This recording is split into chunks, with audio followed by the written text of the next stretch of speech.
Acara berlangsung di Sekretariat DPD Golkar Jalan Raya Tegar Beriman, Kelurahan Pakansari, Kecamatan Cibinong. Wakil Bupati Bogor yang akrab disapa Jaro Ade mengapresiasi kegiatan tersebut. Menurutnya, pangan murah dan cek kesehatan gratis bukan sekedar seremoni, melainkan kegiatan yang memberikan manfaat langsung bagi masyarakat. Meski demikian, Jaro Ade menyampaikan permintaan maaf karena kegiatan ini belum bisa menjangkau seluruh wilayah Kabupaten Bogor, yang terdiri dari 40 kecamatan, 416 desa, dan 19 kelurahan. Ia optimis apabila seluruh partai koalisi pemerintah terus melaksanakan program yang bermanfaat bagi masyarakat dan berkolaborasi dengan pemerintah, tokoh masyarakat, mahasiswa hingga organisasi kemasyarakatan, maka kesejahteraan akan semakin terwujud.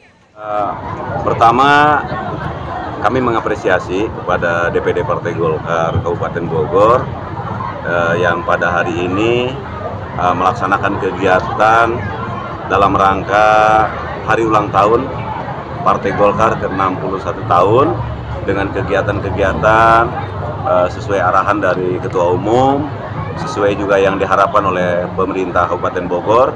Jadi bukan kegiatan yang seremoni, yang tidak bermanfaat. Kegiatannya pangan murah. Dari Kabupaten Bogor, Cevi Suryadi melaporkan.